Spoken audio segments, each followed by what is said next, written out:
Why How the Grinch Stole Christmas is also a timeless Christmas film. It's mostly about the Grinch himself than the actual film. Classic Christmas family films have transcended time and have been held in a capsule for generations on end, only rearing its head for the Yuletide season, gifting much mirth and cheer like the eponymous Santa Claus.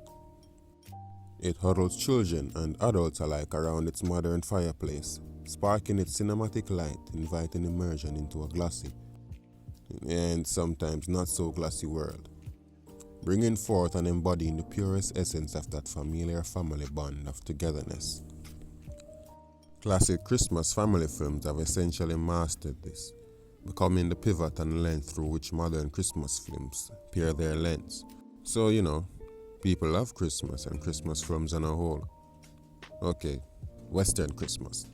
Yes, I know it's adapted from pagan rituals because some people couldn't decide when their savior was born and so decided it was very convenient to adapt said rituals as their own.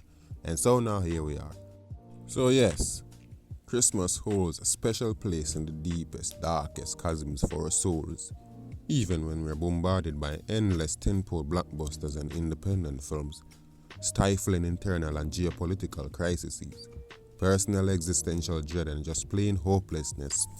Christmas will survive to rear its small reassuring head and warm the black dwellings we now call a soul. It is for this reason why The Grinch Stole Christmas is worthy of a place in the canon of classics. Yes, I know, he is a symbol for anti-Christmas, and although in the end he still allowed that familiar arc of redemption and change, he is still a fascinating character in his own right. This is a creature, or a man, whose loathing and stark nihilism is only fleetingly acknowledged, obscured by the veneer of primary colors and festive jingles. A man, or creature, whose inner conflict and darkness is projected onto the sweetest of things that is embodied by the perennial Noel. A man so evil that hell itself spat him back out. So, what made the Grinch who he was? Well, it is widely known and accepted that it is his loathing of Christmas that made him the Grinchy Grinch. But within the context of the film, this was not entirely the case. He had some semblance of mischief in him before he landed on his adopted parents' doorstep, which, according to the history of the Grinch, had a key party. This actually means a swingers party where people exchange partners for all manner of shenanigans. Yeah.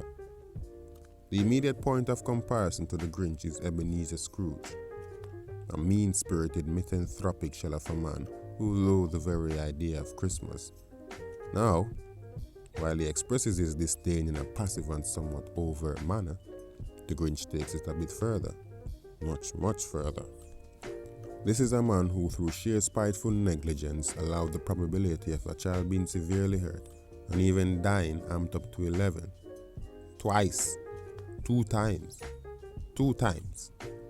A man who literally tried to stop Christmas by stealing its presents and all that it physically represents. A man who again actively endangered children. Who else goes at such lengths to stop something they hate so much? And you may very well be thinking, but Michael, you rambunctious rebel you, aren't you reading into this a bit too much? Well, that may be so, but nay. Isn't that part of being subjective? Besides, I've always held the notion that any adult figure who creates a character or world for children, regardless of how abstract or exaggerated, must have imagined a scenario where such a creation existed in the real world and the implication of what that idea may present, even slightly. So yeah, I'm pretty sure Ron Howard had some inclination of the actual devastation his idea of the Grinch must have wrought on the world he created. Again, this is not an overtly diabolical or massively tragic figure, and it's hard to accept that this behavior stems from just simple contempt and naivety, but this is an inexplicably disturbed individual. And, while I make that observation, it's not so much who the Grinch is but what he represents. It's much more than the cliche bah humbug feeling of not feeling loved or involved in the season, nor the ever-critical overconsumption of goods and stark commercialism. The Grinch simply is a grotesque expression of this and more, of the seeded misalignment within. the broken arc of vengeful anger and existential pain that subsume the spirit, edged to near nihilism.